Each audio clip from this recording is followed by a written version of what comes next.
Hey, this is Daphne here with the Transplanted Podcast. Just wanted to give an update. We have been catching up on episodes. Things are becoming more normalized.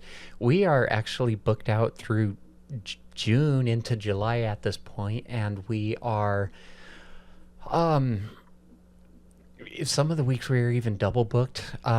So things are coming, growing with this podcast. We appreciate everything that our listener, the time that you have spent here with us and given us. If you are able to help build the podcast, we would love that. You can help support us at buymeacoffee.com/transplanting podcast. If you would like to be on the podcast, you can reach out to me, Daphne, at transplantedpodcast.com. That's the best place to reach me. And we just wanted to say thank you again. We have been growing. We're now 36 countries that we're listened to, and this thing is just steadily growing, and we are just loving what we do, but we want to be able to bring more to you. So it was just a quick update. A couple days ago was Trans Day of Visibility. We are trying to bring more media towards you so that there is more visibility, whether that is just through more social media interactions or more episodes or shorts and reels. We're just trying to make sure that we can do the best for you. So please hang in there with us while we get this going and keep it growing, and be sure to share our podcast. That helps a lot. We have some big names and experts that are coming on the podcast here in the future. We're excited to have them. We've had some exciting ones. So, this is growing, and we just want to say thank you. And, welcome to our family. Welcome back to the Transplanted Podcast. I'm so confused. What? Well, you just pause. Yeah, you waiting for you to turn the camera. Okay. I thought you were going into earrings, and then you just I was like, why did you pause? We got the giggles. It's fine. And Bear's silent. Okay. Oh no. Bear's still silent. Okay. Well, so You told me to start. I started. You did. They're planet earrings, by the way. Thanks for asking. You're welcome. Poor Bear. You're welcome. Put up with me. And they match my necklace. Anyway, okay. So today, I'm excited for this interview today. So last year we reached out, put some feelers out, and I was able to reach someone from the military, and they ended up putting out through their feelers other people, and we ended up picking up 3 people that are in the military, three trans people willing to come on and talk about their experiences. Right. Last year we interviewed Bryn, and followed by Bear, and this is where it got fun because you're Bear, and then our best friend that literally just walked in is now right before we hit record here. Is Bryn. Yeah. And so it was the both of you two right in a row, and I just thought that was so fun. Well, the same day we ended up picking up another one, Corra, and so she's here with us today. And yes, and here's what is fun for me anyway, is I was editing Bear's episode today. I literally was going through editing his, and then we're like, oh look, we have another military person right now. And I just think that's so fun. So welcome, Corra, to our podcast. Of course. Yeah. I just, to get it out of the way first, the views and opinions expressed in this interview are my own and do not necessarily represent the views of the Department of Defense or the Navy, the Department of the Navy, or the U.S. government. I just get it out of the way. Uncomfortable. Yes. Well, and it's an important thing. We had the same conversation with Bear when he was here.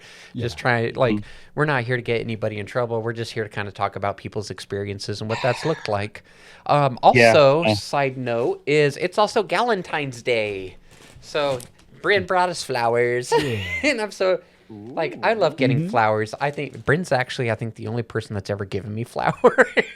But this is the third set of flowers she's given me, and I I don't know. I adore it. I adore her. Sweet. I know she's amazing.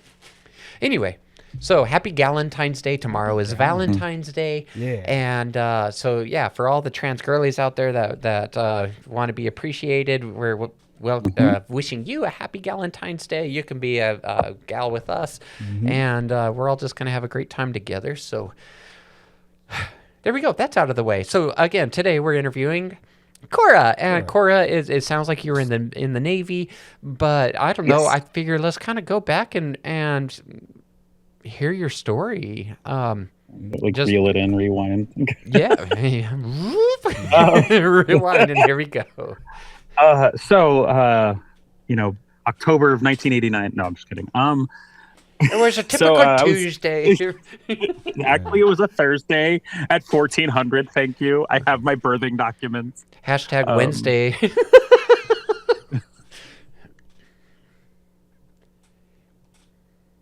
I lost it. Did you lose?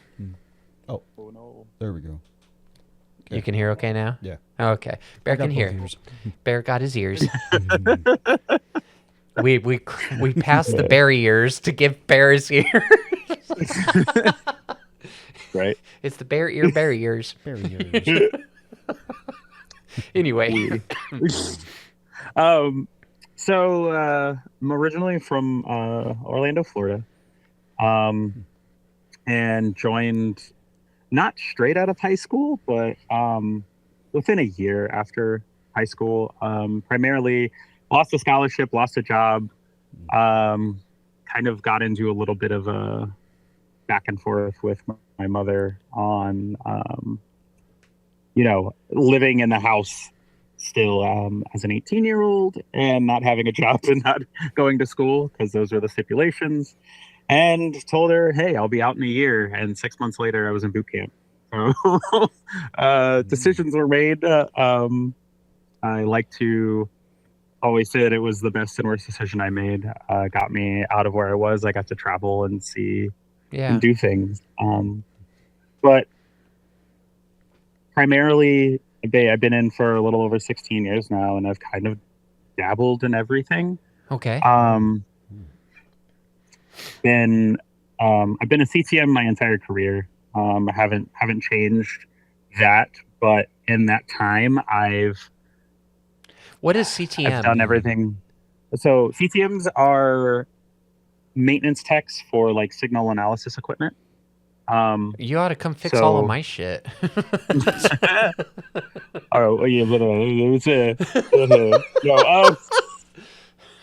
Actually, I do well enough with the tech. I'm fine. But if I run into issues, I'll call you. I mean, fair. So I've done a little like I said, I've kind of dabbled. Because like our job is to be the jack of all trades and master of none, where other branches like Army and Air Force have very specific things in regards to like, okay, well, you guys are only going to fix stuff and you guys are only going to do this and like whatnot, like and they have like their network engineers. The Navy kind of handed it to us and was like, here you go. So we do everything from network engineering to installation of equipment. I've welded metal to the decks of submarines before. Like I've removed racks from equipment from submarines. Like I've done like machinery. Bear removed his racks. I've done it so much. From across everything.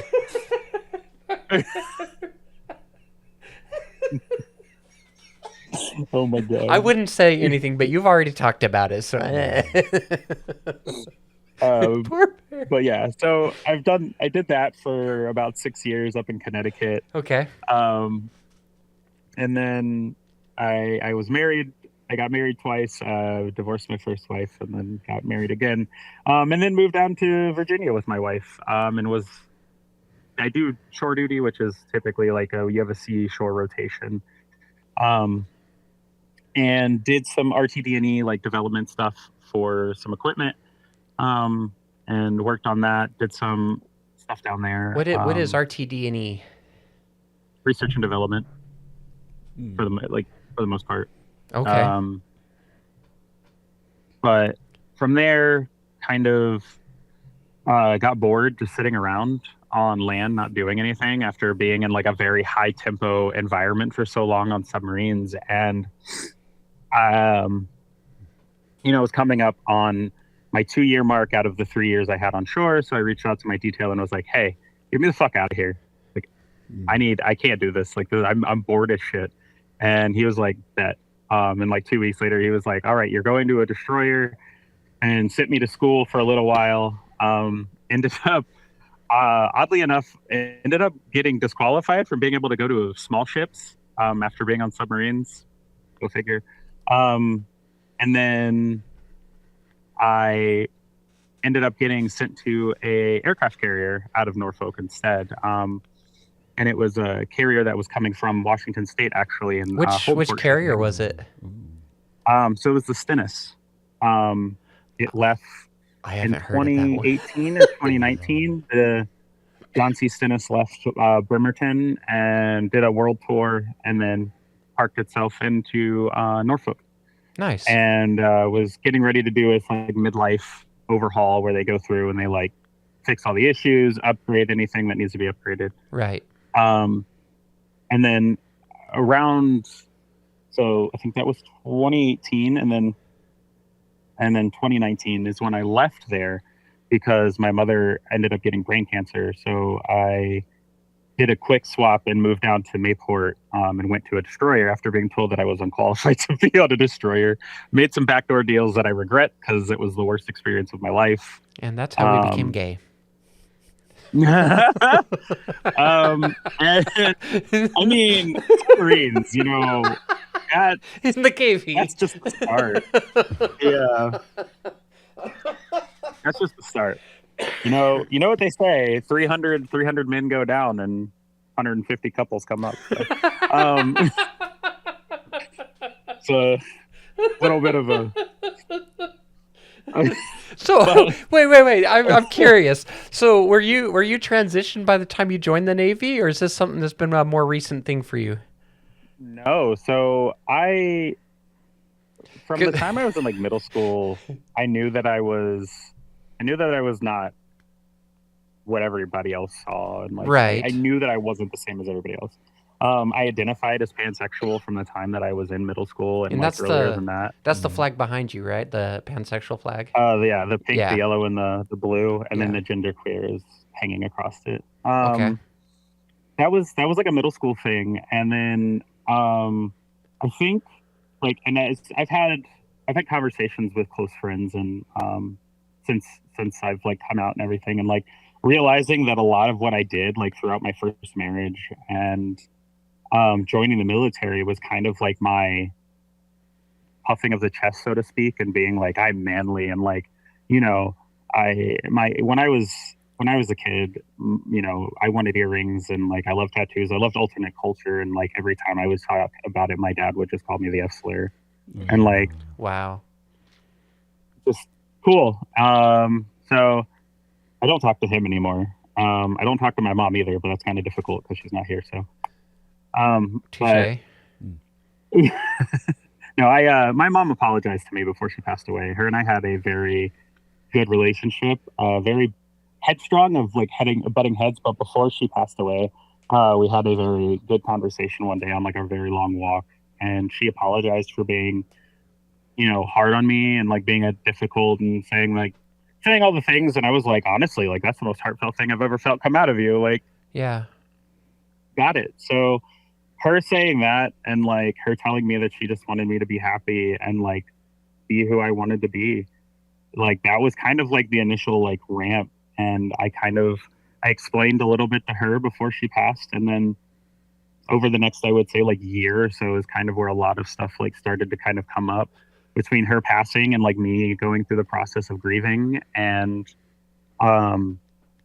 this was all in 2020. Okay. So this is like way. Well, we can back later. up to 2018 if you want. I was just the only reason the only reason I brought it up was you had the joke about the 300 come down, 150 come up, but I was like 300 went down, 299 came back up. Fair. fair. Anyway, but no, yeah. So it was 2019 that I moved down to Florida, and then in January of 2020 is when she passed away. So oh wow, from like 2020, yeah, they told us that she had like 5 years, but glioblastoma tumors are very like sketch, and she had 2 surgeries to remove the tumors. They removed one, and then another one came and grew right back. So did COVID affect that at all, or was it just strictly the pre-existing conditions? No, I guess that doesn't matter. I was just curious. No, it's fine. It was just the cancer. I mean, it did all happen kind of at like the big kickoff of COVID, so like mask wearing and all that stuff was a big deal. But it didn't really affect her, besides people being able to see her in the hospital whenever she was in there. Yeah. As well as coming down to visit and stuff. We had to be careful.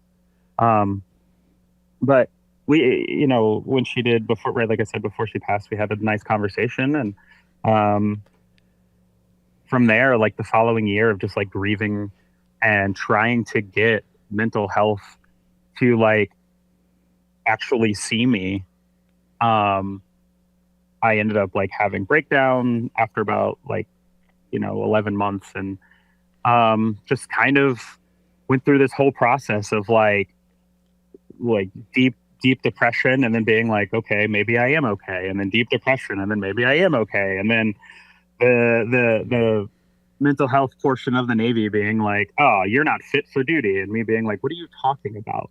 And they're like, yeah, you have a hard time adjusting to like platforms and moving. And I'm like, I've been in for 13 going on 14 years. I don't know what the fuck you're talking about. Like, I've done submarines, aircraft carriers, destroyers. I've moved, I've traveled. So I pushed back a little bit. Ended up getting put on like a medical hold for Limbu for mental health. I've been on a medical hold. Finally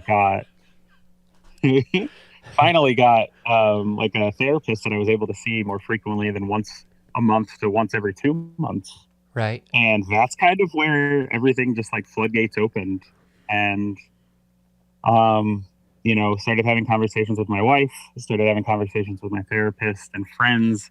But if we rewind back to 2018 and 2019, when I was on board the carrier, there's a really good friend of mine at the time who was trans and was one of the people fighting the first ban with the group of all the rest of them. Right. And the moment she saw me, and within the first week of her and I knowing each other, she's like, "You're an egg." You're an egg. Oh, an egg cracked. Yeah, she's like, "You're an egg. You're not cracked just yet, but I'll get you there." And I was like, what? This is funny to me too. This is funny to me too, because in the episode with Bear, we did the Jeopardy, right? And it was what's it called in the Jeopardy game? There was the clue of what's it called when you first discover, you come to that realization, oh, hey, I am trans, and this was before you come out of the closet to everybody, but this is just when the realization comes to you. And the answer was cracking your egg, and neither Bear knew. They were like, I've never heard that before. And I'm like, see, this isn't just me. This is a thing. So I'm excited to hear you say that. Yeah. What's funny too is there's recently, more than anything, the group of friends that we have, and like the military like group chats that we have, there's something else called the Egg Prime Directive. And the Egg Prime Directive is, if you see an egg, you tell them they're an egg. Like, you don't let them try and like take their time and like process through this like whole thing. You go, like, you interact with them. Like, you don't just go up to them and be like, you're gay, like you're trans, like, right? Like, you don't do that. But like, if you're friends with somebody and like you notice, like you see the signs and stuff, you kind of help guide them along the path of like realization. And like, that's what my friend was doing to me, I guess. So the naysayer and critic would turn around and say that right there is almost the very definition of grooming, is it not? Well, okay, so here's the thing, right? How many of us can you put into a room and us sit down and go through and be like, and list off things that we look back on now and we're like, oh yeah, I did that. Oh yeah, I did that too. oh yeah, like I always played as a female character. I always named my character the same thing. I always did this. Like there's so many things that like trans masks and trans femmes and like non-binary trans individuals like go back and like look through in their personal history, and they're like so many things just line up the same across the board. And it's more so like validating them than anything. It's not, being like, oh, you're trans, like, and like grabbing them and like grooming them. It's more so just like validating them and like making sure that they feel the way that they want to be, like they feel, like telling somebody, like if they're like, I don't feel like I'm like a they them, like I'm not like a he him, or like or she her, like you're like, okay, cool, like call you they them, like I understand that, like that's how you've always come across to me anyways, like being that understanding and like that person who is willing to help validate who they are as a person instead of being questioning and like pushing back. And that's what that friend, the friend of mine, was doing for me. Like every time we would talk, she would kind of like nudge. But no, grooming is not a thing. Like that is, it's funny that the side that literally has entire fucking repertoire and history of grooming is the side that's like, you're grooming people. But I mean, I'm just sitting here thinking about it. Like if you're, no, absolutely. Religion. Okay, there's a solid argument in a lot of ways that religion grooms people, right? And it starts off with, they're young and they go, by the way, you are this, followed by this is what we believe, and this, and you train people to have a certain set of beliefs and identity, a way of living, all this kind of stuff. And so it feels like when we come out and say, oh, well, walking up to somebody and saying, hey, you don't know it, or maybe not you don't know it, but coming up and saying you're an egg, and then kind of guiding them through the process until they come to their own realization. I mean, quite frankly, it sounds like Mormonism. coming from someone that grew up in that, it just, it's fair. I mean, I don't know, that's the thought that comes to mind.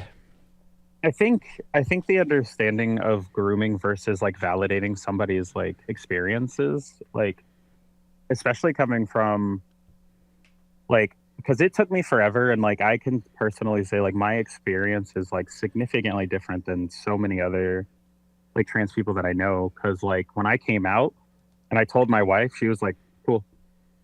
And like when I told my friends, they were like, cool, we knew. And yes. Like even my wife was like, yeah, I knew. And then like all of my friends were like, yeah, we knew. We were waiting for you to be like, hey, I think I'm like, I want to go by they them now, or like I don't feel like a guy, I feel like whatever. And they were like, we were waiting for that, but like we weren't going to like stop you from doing whatever. Right. But the main thing, like to get back to like that grooming thing specifically though, is like it was more so like when we would play games together, that friend and I would be like, oh, I want to play this character. She's like, why do you want to play as Daisy? I'd be like, because Daisy's, because I like Daisy, I like looking at Daisy.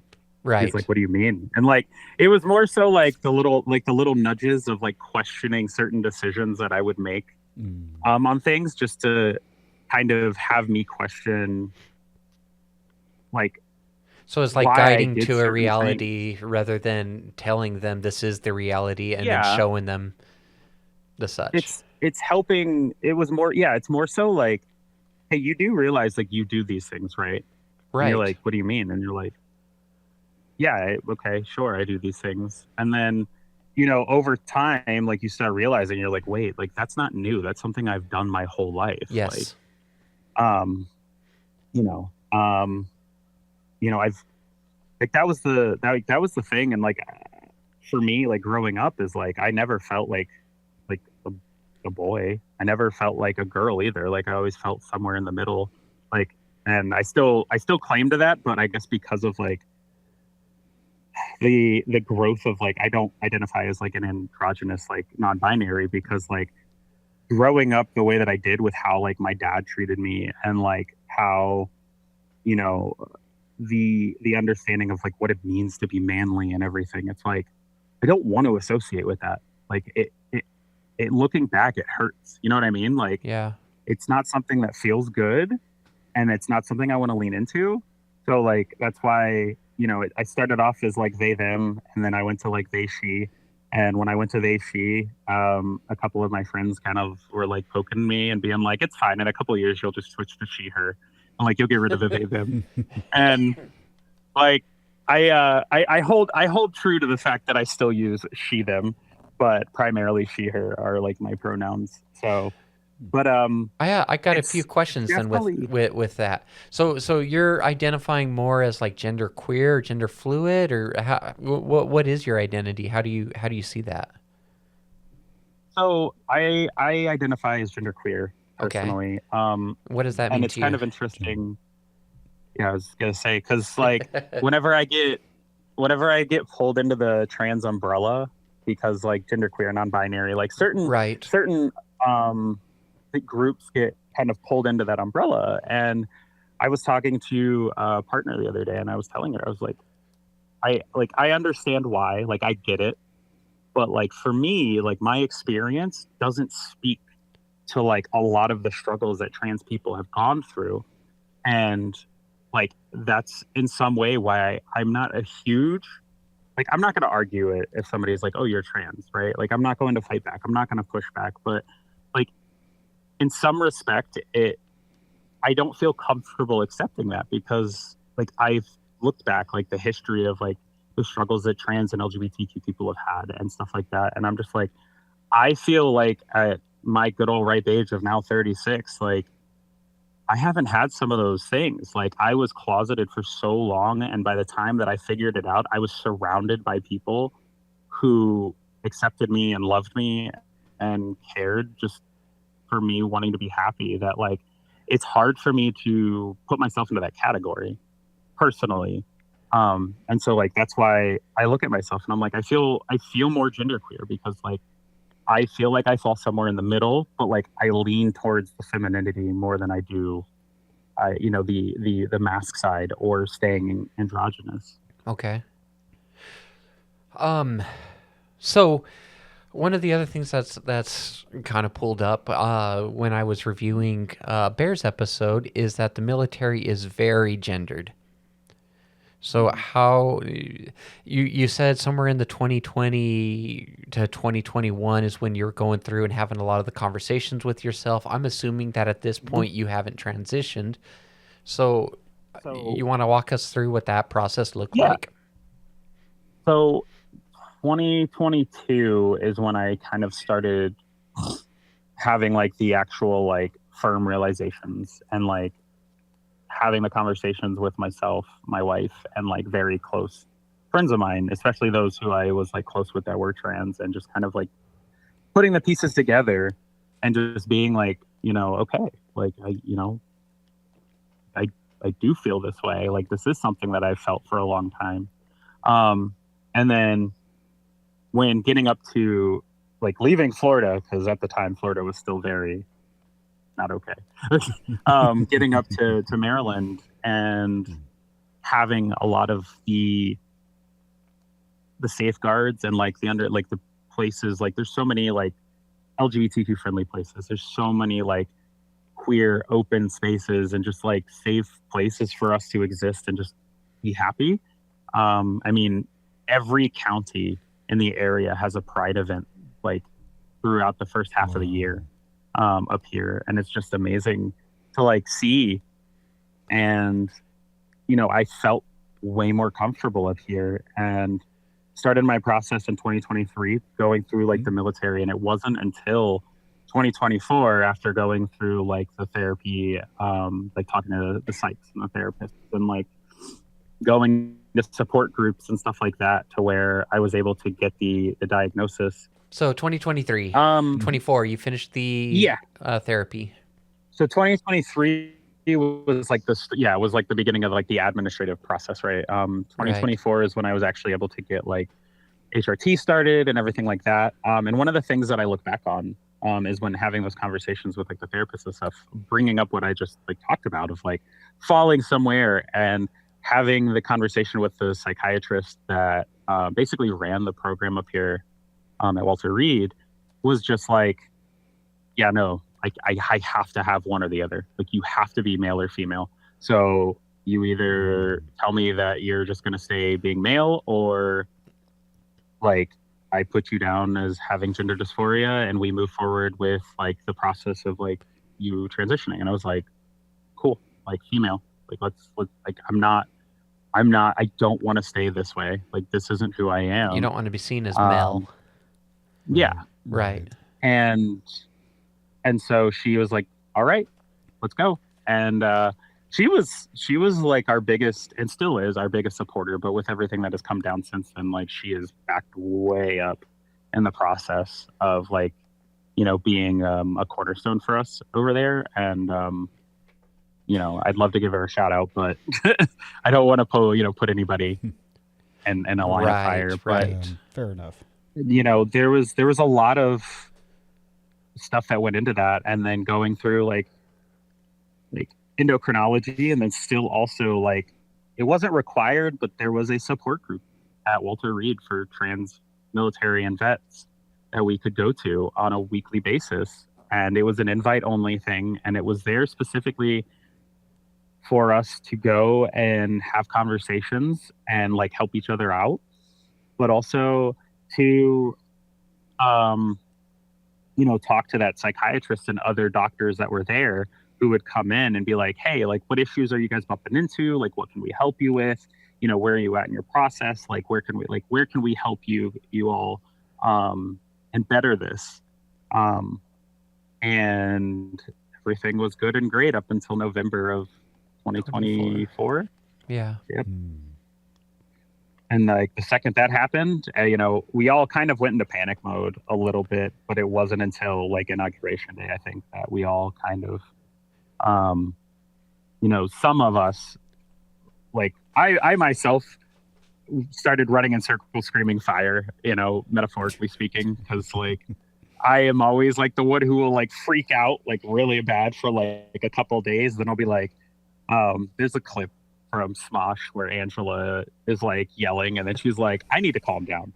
And like that was it was literally like the situation I was in, and I was like, I'm in a leadership position. I can't be running around screaming and yelling and being like, oh my God, the world's on fire.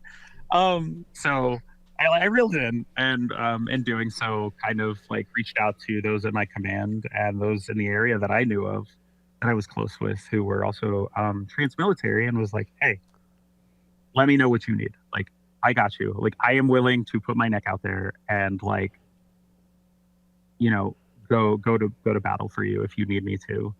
And so let me back you up here just a little bit. You started the hormones. You have a support group. You have all these things going for you. How did the military around you accept you during this process? So this is again where like I didn't have the same experience. My command has been the utmost helpful that I have ever seen a command be. Like, out of all of the people that I still talk to in the area, whether they're that are still in, you know, and I constantly am like, yeah, no, my command reached out to me, like my department head, my direct leadership have like, you know, hit me up. Like, they're like, really? Like, I haven't heard from my command in 6 months, like since I got put on administrative leave. Like, so, and I'm like, oh, well, you know, my command reaches out to me all the time, just checking in to see how I'm doing, if there's anything they can help with. Right. And they were that way through the whole process. Like, anytime that something came up that was an issue, there was somebody above me that they would go to first, just to make sure that like it was something okay to like bring up. And then she would come to me, or they would come to me and be like, hey, so the CO and the XO want to have a sit down and like have a conversation with you about processes and procedures and like how to do things better, and like if there's any issues that you've like bumped into that they can help with. And so like I had multiple meetings with the CO and the XO and like our command CMC, who was like the why can't I think of words? He's the third person down basically from like the top for us. Yeah. And the triad. There we go. That's the word. But she was also extremely helpful in the process as well. And like the second that all this happened, they were all like, what can we do? Like, what can we do to help you? Because we're not doing anything until we get direct policy that says, right, we have to do something else.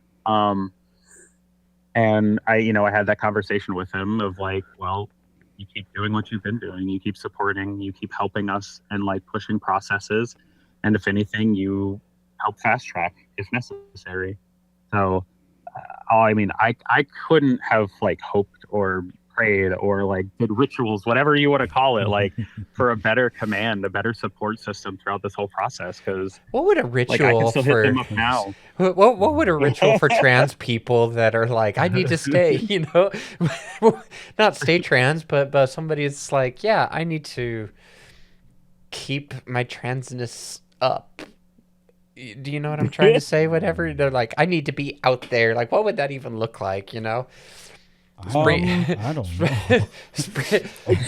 I'm picturing like you take a couple sprays of estrogen onto a bra, whatever, just light some candles and start your prayers. Light some candles, exactly. It's the end of the movie Witch, or as other people have called it, The Witch. The only witch I know is Sandwich. Dancing around a bonfire naked, and then we start to float up into the air. Every time. We all float over here. Everybody has like their backer and just rip it off, and there we go.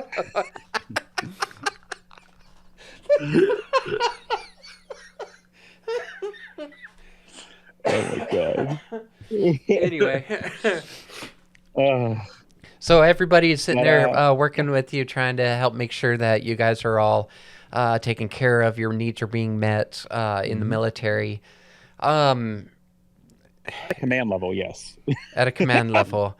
Everything starts to come down the ranks about here's how everything's going to shape up. How did that... I don't want you to necessarily talk about the policy, whatever, but let's talk about like how did the policy affect you? So I think the biggest thing that I can say and take away from like this before I even talk about how it affected me is the fact that myself and every other trans service member knew these policies and had them in hand before they made it to any command. That's how bad the communication was. And it's still that way.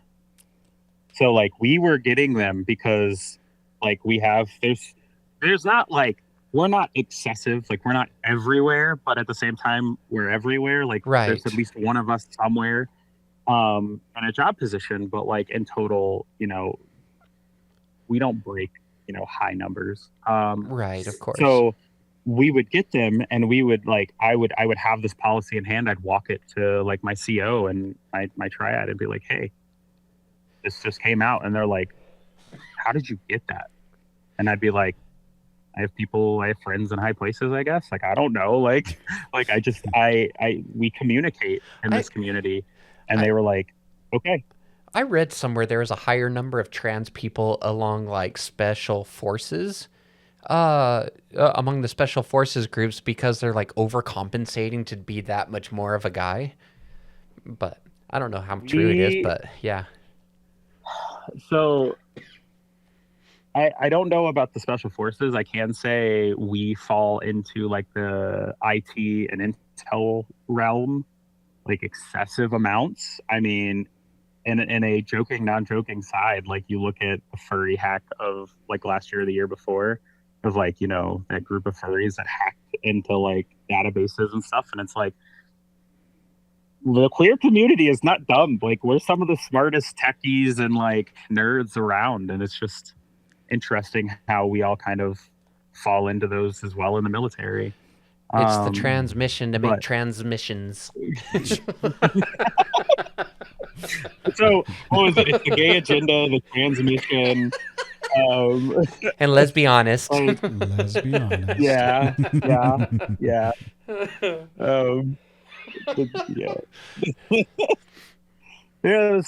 Yeah. But in regards to how it affected me, I mean, honestly, from the get go, I fell into the I'm not letting this happen Right. category of people. Like, I was mad, I was frustrated, I was angry, like all the contextual words, but um, it was a this is the first time in my life that I have felt like I'm a part of a community that actually gives a fuck about me, and that like Right. actually see like is okay with like who I actually am, and like watching them get attacked for just being a person is that's not okay. Um, so being a baby trans, so to speak, they I it affected me, and like I have nothing to lose. Like, I've got 16 years in, I'm swinging full force, and I got into arguments with people personally about a lot of it, with them being like, "Oh, you need to take your pronouns out of your signature." I was like, "Oh, that's cool. There's actually like congressional like mandates that say you can't tell me to do that." And they'd be like, "Oh, well, it's making other people uncomfortable." Cool. They can be uncomfortable. Like, that's not my job. Like, if that bothers them that much, then don't scroll down to the bottom of my fucking email. Like, Right. like, read the meat and then move the fuck on. Like, Read the look, it's the meat. It's going at a northeasterly direction. The wind is blowing. Yeah, so Full force. it was Gale a lot of wins. stuff like that. Who's Gale? Don't even know. Oh my god. Yeah, do you know who Gail is? I've never met one. I don't know, but there's winds named after her, so that's all I know. She must be famous in the meteorological community. Fucking Gale.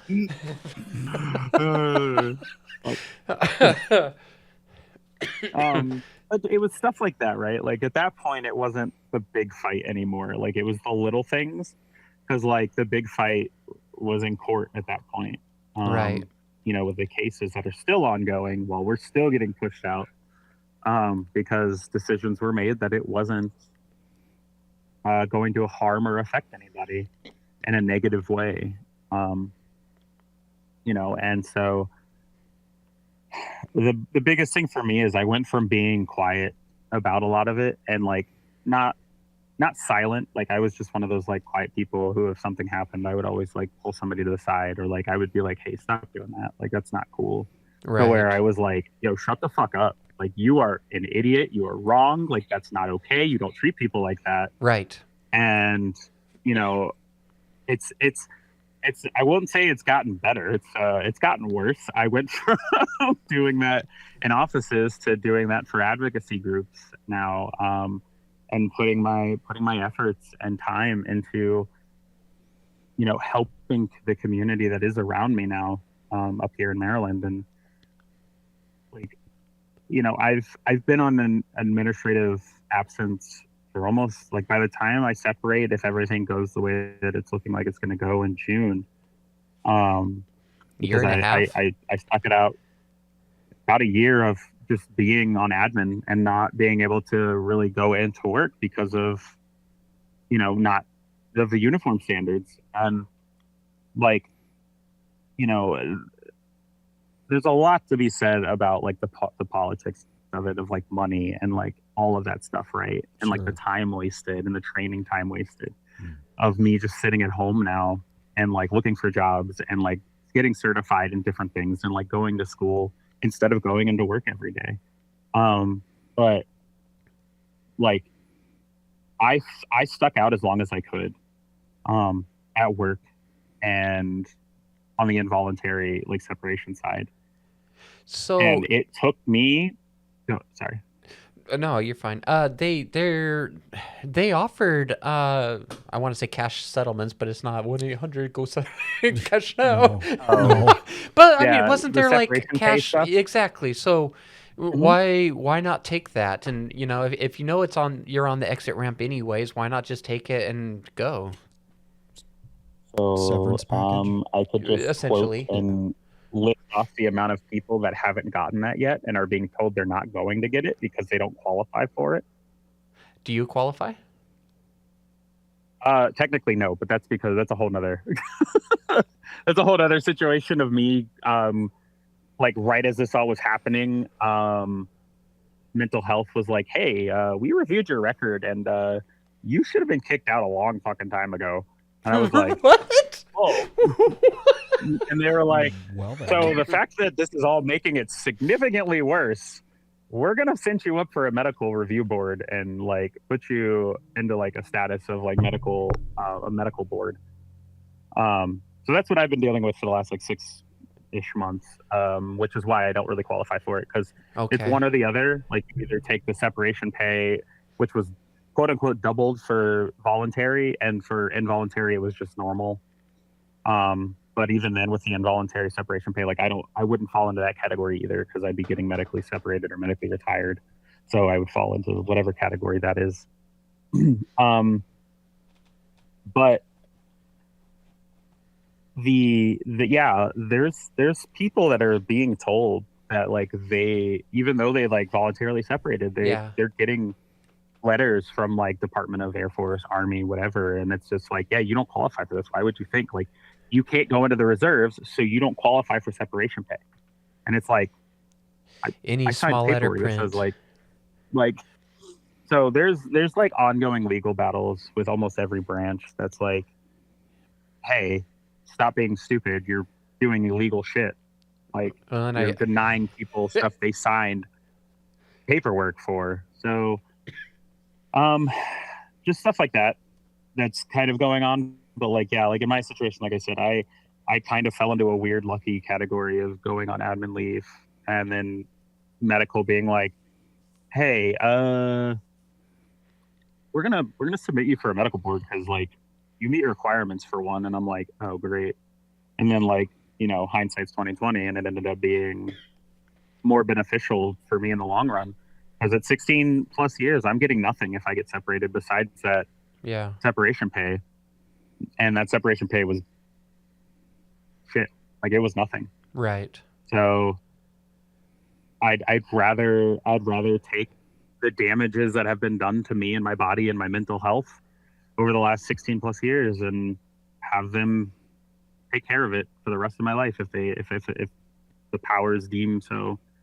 So like, so I read somewhere that the military and other government, whatever agencies, are no longer covering the healthcare side of transitioning. Is this something that's affecting you as well?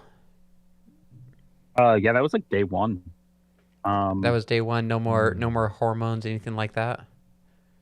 So it was day one that no more gender affirming care is to be paid for by TRICARE. That got pushed back from lawyers and doctors, because doctors were like, nope, because continuation of care, my oath, like that's bullshit. Like, yeah, I have to continue taking care of the patients that I have seen. And I mean, that followed through all the way until it basically now, all of us have off-base endocrinologists and doctors for our care.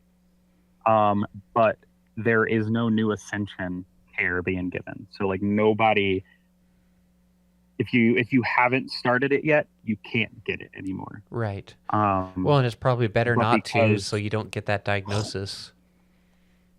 Oh, the diagnosis isn't the point. If you show signs of it, somebody can call you out and you can get separated for it. Jesus.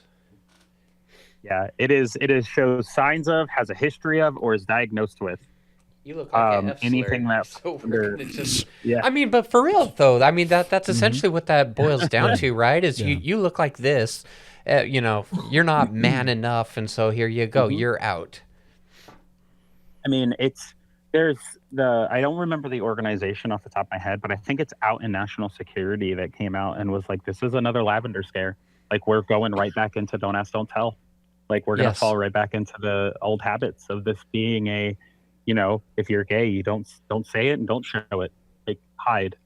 And like, it sucks, because at least from my experience, like the initial don't ask, don't tell, and like the members who got forced out because of that, like it's affected the queer community as a whole in regards to like the perception of military members being a part of the queer community and stuff. Like there's a little bit of like pushback on, if you're like, oh yeah, like I served in the military, and they're like, oh, we don't like military, and it's like, okay, well, it's not like I did it because like, it is a whole other conversation. But yeah, it's just something that's kind of like with everything going on the way that it is right now, I've just kind of noticed it even more of like trying to be safe in a queer space, and they're like, oh, well, you're active duty or like you're military, we don't want you here, and it's like, the fuck did I do? Like, I'm just trying to be okay, right? Like, so,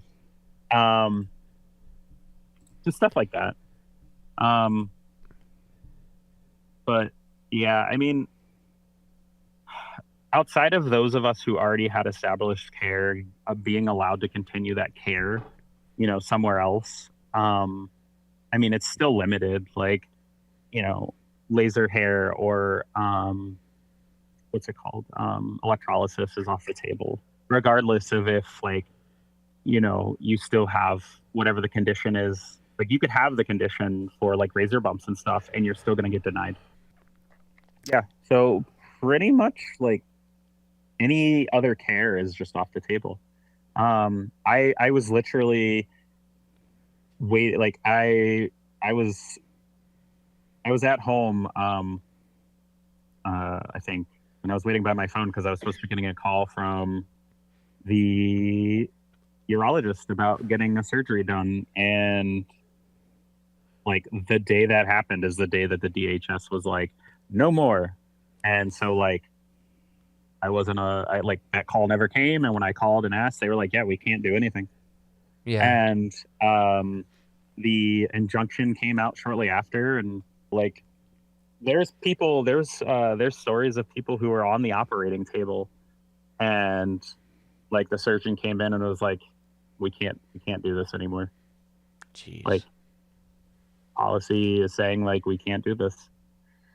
So there was a lot of back and forth, and whenever the injunction went into place, this was the fun part. The injunction went into place in like the springtime of last year, and we were all kind of like, cool, like we can kind of start trying to at least like finish up some stuff that we were doing and work out any of the kinks that we had before this either kicks back in or like the determination is made.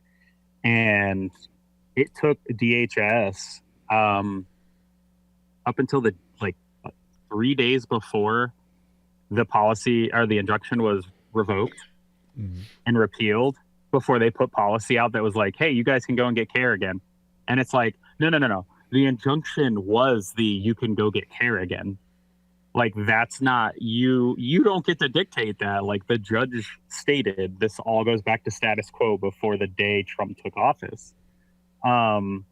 So there was a lot of like back and forth, and then 3 days later, like the day they repealed and the injunction, and it got pulled back, DHS the day of released policy.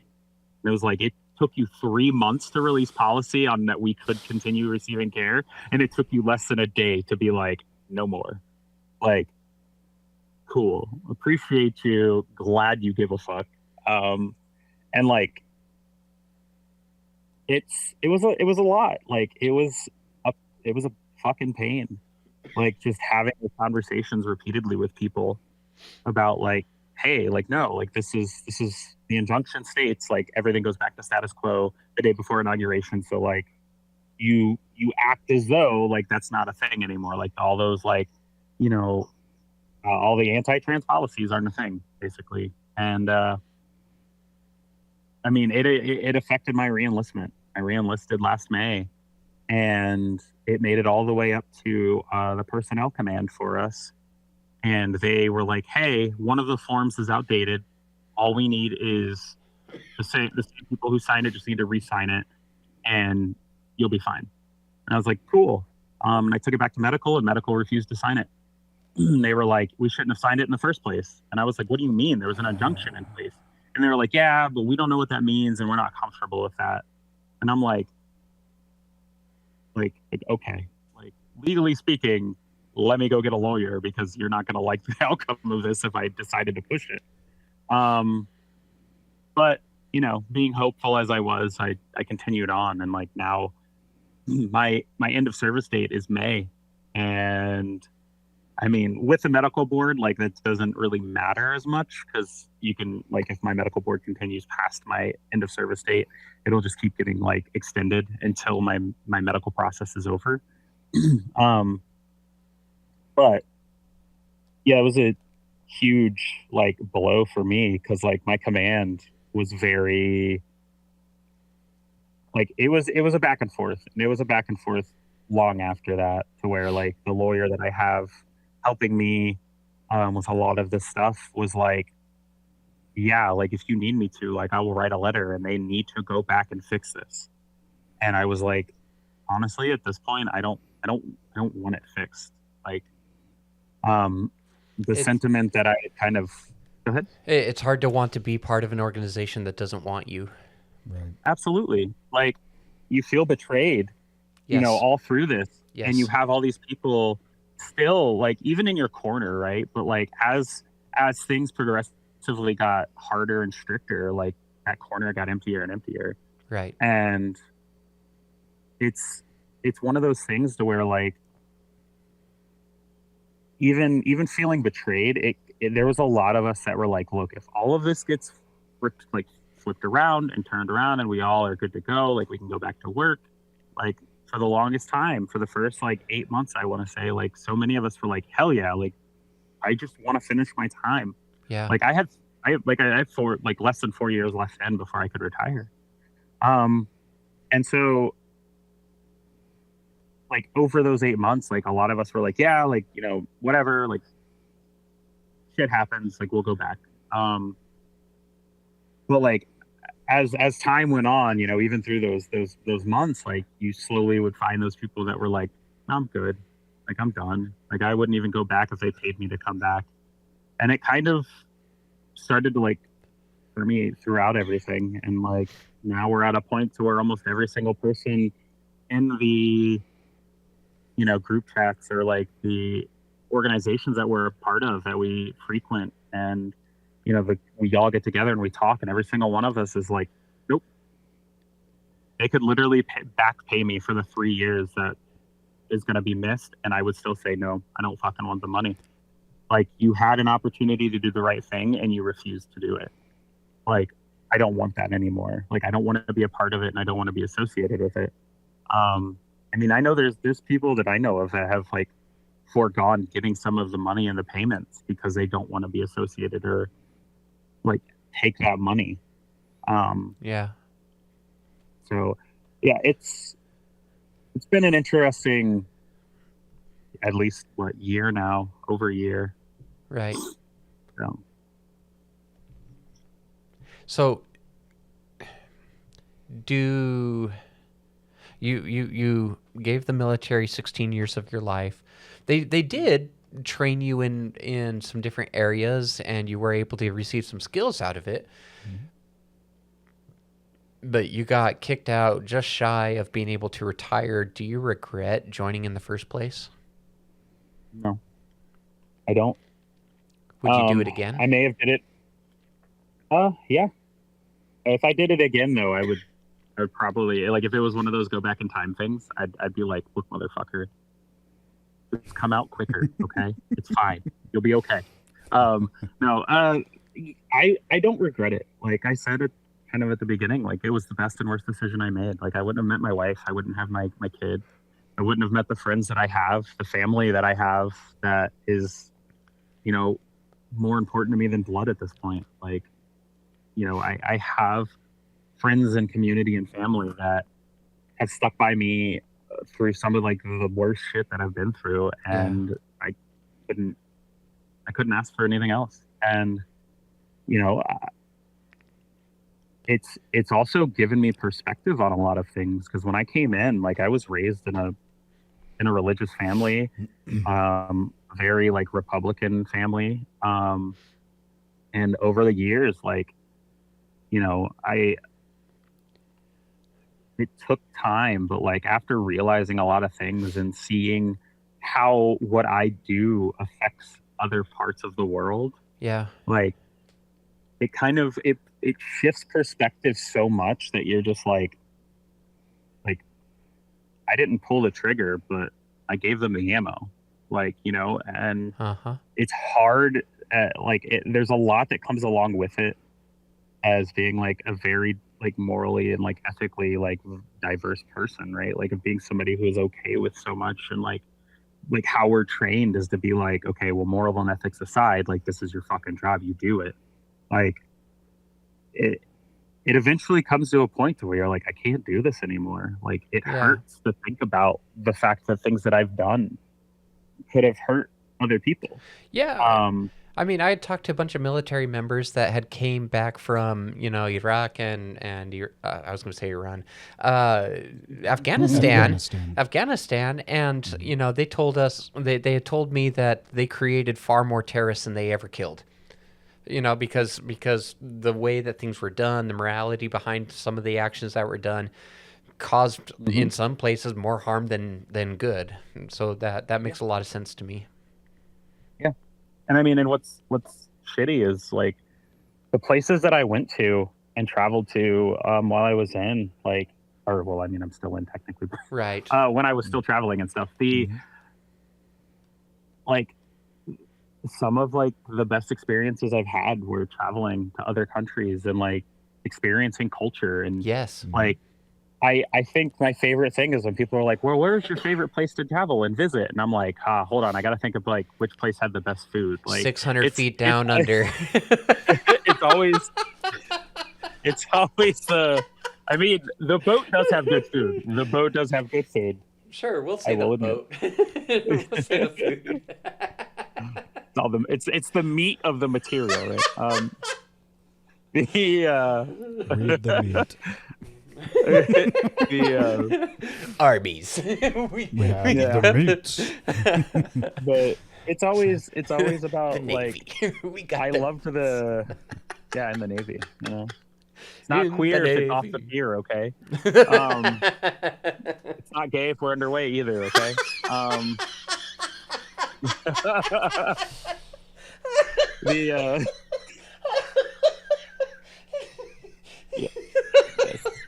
There's a lot of fun things. I've never heard that one. I've been around and I've had a lot of jokes and conversations with a lot of people, but that's not one I've heard. I like that a lot. Yeah. There's a lot of things like that. I mean, Navy stands for Never Again Volunteer Yourself. Right. Marine stands for My Ass Rides and Navy Equipment. I don't know what Army stands for, but I'm sure I could hit up some friends and they would tell me. But yeah, there's all of the acronyms that exist in our realm. I thought I heard something. It was like assume risk and something else. I don't know. Anyway. Oh yeah, there's probably a lot. Probably. So, but going forward, what does going forward look like for you?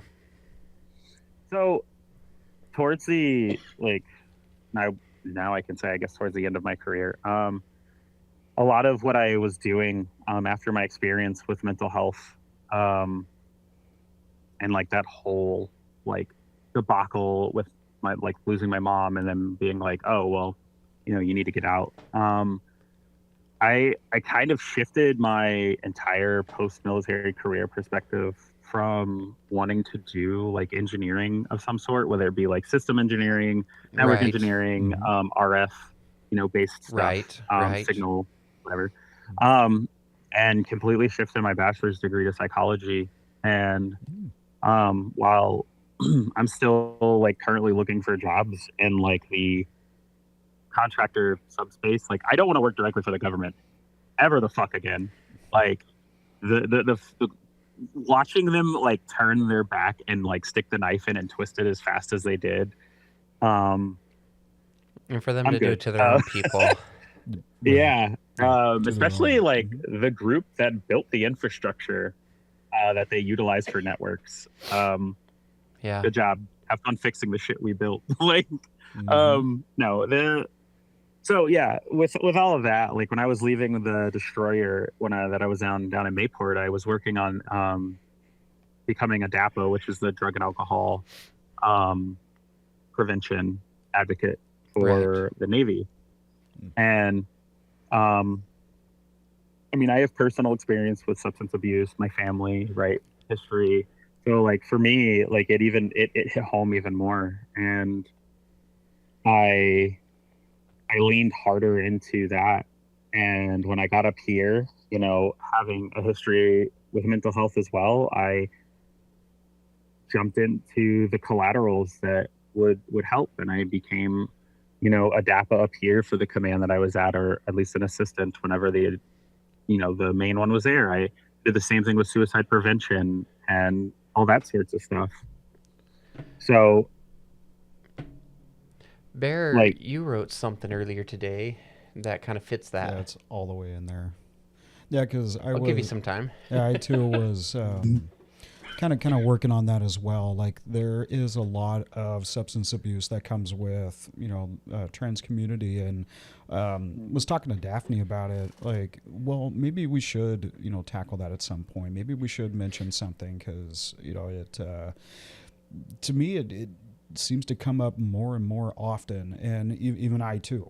You know, I got a history with it as well, and I think it's really important to, you know, touch on that. But there just hasn't been a segment or a guest, or it's never come up until like. And it's right ironic now. that the day you write is the day that it finally comes up. Yeah, the day I wrote all my stuff, and then it's like, no, I'm not going to put it in this episode. I'll wait till, you know, an opportunity comes up, and here's our opportunity. And do you want to put it in? I might as well. Yeah, I wrote it. I hand wrote on a piece of paper. I'll go grab that real quick, and I can share that. Sure. Yeah. Yeah. In regards to substance use, I just wrote that, you know, substance use can sometimes become a coping mechanism, you know, for anyone, but it also affects the trans community, not because of who trans people are, but because of what many are forced to endure. As the chronic stress from discrimination, family rejection, and the barriers in the healthcare system push people toward, you know, substances as a way to numb pain or survive overwhelming emotions. And it's important to talk about these things and approach it with compassion, zero judgment, and recognize that substance use is often a response to trauma, and healing can be achievable through access to affirming care and community support, spaces where trans people are, you know, safe enough to cope in healthier ways. And currently trying to find and research, you know, about organizations within the United States that are dedicated or devoted to only, you know, trans substance use advocacy. There isn't one, but I did find that the National Queer and Trans Therapies of Color Network will they focus on, you know, healing justice and trauma-informed care for communities, you know, of color. And then there's the National Harm Reduction Coalition that advocates for harm reduction and approaches and their approach, you know, it has programs and resources relevant to, you know, trans people who use substances. And that's, you know, everything I wrote. And I thought it was, you know, just another piece and factor, you know, within the trans community. It's not really talked about a lot, and so I wanted to have an episode about it, though. I think so too, because I know it definitely affected me. It's affected plenty of people that I know. Almost every single person I know, substance use, you know, affects anyone. Addiction doesn't care. It doesn't discriminate who you are. But there is, you know, direct relation to the rejections, discrimination, and all that social stress. You know, substance use has definitely ran rampant, you know, within the trans community as well. And so I wanted to mention it since it finally got brought up, and wanted to share that that's still a project I'm working on. Yeah. We definitely need to have an episode about that, though. Bring in a counselor and discuss that topic in I have someone specifically. in mind. Do you? Yeah, I do. All right, let's do it. Let's do it. I'd love that. Oh yeah. And so, awesome. thank you, Corra, for bringing that up, because super important, and it's something that one of those hard talks that needs to be addressed. Oh, absolutely. Like, I think, especially for like those of us that are veterans and like also in the LGBTQ as a whole, because like I know that we talk about it being in the trans spaces, right? And like it is a huge thing for us because of like having to cope with hiding who we are and like the rejection of everything. Like RSI is a big issue, rejection sensitivity. Yeah. Is it RSI? I don't remember what the I stands for off the top of my head. Holy shit. RSD. It's something. It's the rejection sensitivity disorder. That's what it is. So it is RSD. Sorry. It should be. The D shouldn't stand for disorder. They're changing the D to mean something else, because it's not a disorder. It's just a it's just different. Divergence. That's what it is. They're changing it to divergence is what they're working on. Changing the D to divergence. So it's same thing with like mental health stuff. Like so, like mood disorders would not be a mood disorder. It'd be like a mood divergence. It's moving away from it being like an illness and a disorder to being, hey, like it's not. There's nothing actually wrong with this person. They're just their chemicals don't work the same as yours. It's just they diverge from like what we consider the normal. So I think that's a huge thing too. Like, and it's more so like our generation of those that are the millennials and the younger, like the young and upcoming Gen Zers who are in their like late 20s, mid to late 20s, right? Like that are changing the narrative on a lot of this stuff. And it's nice. Like it's nice to see, because I feel like for so long we've been pushing for like this progression and like how we label things. Yeah. And it's nice to finally see like it's slowly like it's seeing what we've been pushing for actually like happen. It feels slow to us, but to all the youngins out there that are pushing for it, it's like, oh, it was easy. Like, cool, thanks. So yeah. I saw an interview with what's his name? Shit, it was Kumar and Harold and Kumar. I don't remember the actor's name. Right. But he was talking about how the things that like we don't look back now on like President Obama as being a progressive, but at the time he was. We now look back at him and he's like a centralist. Same with Bernie Sanders. Yeah, it's because, and like the point he was making is we've made progress since then because of what they did.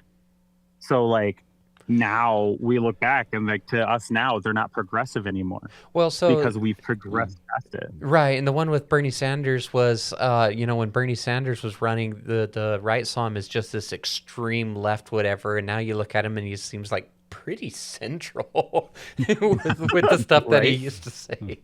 So I don't know. Yeah. Maybe it just swung back the other way.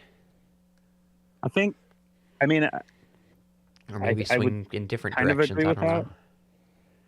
Like, yeah, I think as well as like if you look back on some of the stuff, it's like at the time, yeah, the things that they were saying were progressive, but because we've progressed past some of that stuff, like it seems kind of center line now for a lot of things. But yeah. Corra, I've really enjoyed having this conversation. Because like I don't know, it was the things, the different obstacles and different I don't know what else you want to call it, policies, procedures, the ways it was affecting the military. They were, we were seeing reports about it. This is what we're looking at. This is what, I read through the policies at some point. all of these things were coming out, and the hardest thing I had was trying to find someone in the military willing to talk about it. Yeah, it was hard. And so, when I finally found the person and, was able to pick up a few interviews, I was over the moon about it. I came back to Bear and I'm just like, oh my God, look what I got. Look, yeah. Okay. Yeah. Poor Bear. I love Bear to death. He puts up with all my shenanigans. He's just like, whatever, it's just another Tuesday. Friday. Yeah, so if I had a nickel for every time I sighed. Well, I'm the one that walks in like, I had an idea. It happened the other night where I was like, Bear, I had an idea, and he just see him stop and turn like his head around. And he's like, all right, girl, hit me with it. What you got? And anyway, so to get you to come on, because I understand that this is a highly charged topic. I understand the military right now is a highly charged topic, just talking about it in general. So to have you willing to come on it really is special for us. So we really appreciate you putting yourself out there in a way, bringing your, coming on here and sharing your story. It's interesting. The other two, Bear and Bryn, I believe they both transitioned before they joined the military, if I remember right. So with you, while transitioning while you're in the military and having people like that, that's interesting to me. And I was really glad to hear you say that for the most part, everybody was actually really cool about it, really supportive. That was not how I expected that answer to be, and so I'm actually really pleased about that. There's been a lot of like a shift, and I think, but I do want to say like I feel like I am a very unique experience, or have had a very unique experience because I have heard like horror stories of other people. So I'm sure. I'm sure, with all the people in the military, I'm sure that swings all over the board. But in either way, I'll say then that I'm glad that your experience was that way, that people were supportive. I don't know. I appreciate you putting yourself out there and coming on here and being willing to share all that. That means a lot. Yeah. As we coming up on time here, is there anything else that you would like to make a shout out for, Corra? Shameless shout outs. Shout out. Yeah. Anything? Not anything specific, to be honest with you. The advocacy stuff that I do, I'm not sure right now if that's fair. The organization is in the best place to be like shouted out and have a in regards to like on that. Okay. Yeah, because we're in the process of like getting administrative stuff done and trying to get like funding and whatnot. So doing our best to not like, but I will say hiding right now, while it may seem. Sorry, I'm okay. Bless you. No, it's all good. What I will say is that hiding right now, while it may seem like the safest and best option, sure, we as a community have never had other people fight for us and win. It's always been us fighting for ourselves and winning. Yes. And giving our community and our family of each other the time when we need it to talk about things like Bear was talking about with mental health and the recovery, addiction recovery and stuff like that. Like people, we are all humans. We have issues and we're all working through them. Yes. And I think, giving each other the space and the time that we need right now is great, but just hiding isn't going to do as much as, True. At least you help them from a distance. Sure. I'd rather you be like, you know what? I do want to help, but I don't want to be out front. So, and there's a lot of different ways that you can offer that kind of support. Mm-hmm. You know, it doesn't have to be on the front line with a picket sign going, "Hey, we're here, we're queer." Yep. You know, it doesn't have to be. Mm-hmm. I mean, it doesn't have to look like that though. I mean, it can be family members that are coming up behind, you know, and offering you a hug and saying, "Hey, I know right now is really like I had a cousin wrote me just the other day, 2 days ago maybe." Couple days. It was a couple days ago, and her text just said, "Hey, I was thinking about you today. I'm sending you love. I know it's been a hard time lately. I'm just sending you love." Yeah. Something simple like that makes you just go, "Hey, people are thinking about me." It could also be if you are fine putting yourself out there, maybe start making some posts on social media and be like, "Hey, this is some reasons why we need to support the community. Here's some different ways we can support the community." If you're in any kind of field where you can offer expertise, you know, through work or whatever else, finding ways that your work relates to the trans community and ways that you can support the trans community through your work, that's another way. Like there's just so many different ways to support the community. You don't have to be out there on the front line with everything. It could be hosting quiet meetings, whatever, where you allow a few members of the community to come and sit down and feel accepted. There's just so many ways. Bring in Daphne donuts. There's not a Dr. Pepper. Well, always. Daphne always will. I got my Dr. Pepper. Daphne will always accept Dr. Pepper. If you guys want to support the podcast, feel free to mail us Dr. Pepper. We will gladly accept that. This podcast is ran purely on Dr. Pepper power. Not sponsored. We are not sponsored by Dr. Pepper, though I would accept the fuck out of that. I totally would. I would. Could you imagine the logo for something like that? That would cut. It's like the Dr. Pepper logo, but it's got like the R symbol. Yes. R symbol. Yes. Anyway, yeah. Anyway, there's just so many different ways that people can support the community, and it doesn't always have to be there on the front line like that, in such an out way. But making sure that everybody is putting in effort is going to help keep the community feel like they're supported.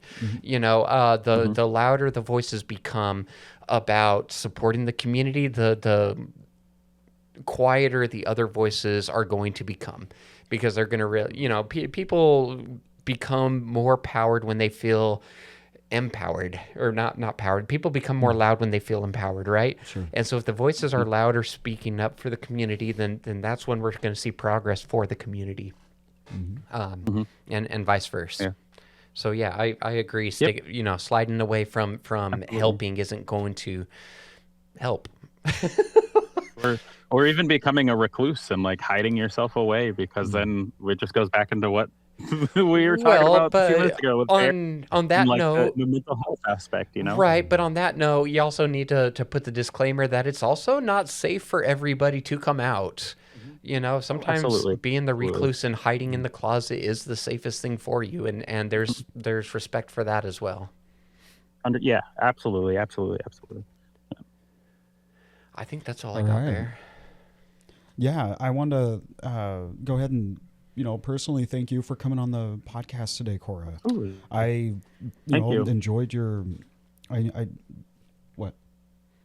Oh, I thought you were signaling me. No. I do want to throw one more thing in before we close up, but I'll let you finish your talk to Corra. Go ahead. Okay. Well then, just real quick, as far as our Facebook page goes, I have finally gained access to our Facebook page. So Corra, again, thank you for coming on the podcast and talking about your story and sharing, you know, a little bit more about just, hey, what it was, you know, what happened and what it was like, and, you know, where you stand now. And thank you for your service. Yes. Thank you for your service. Of course. Yeah. And I hope, you know, just everything works out. Cross fingers, cross toes, cross everything.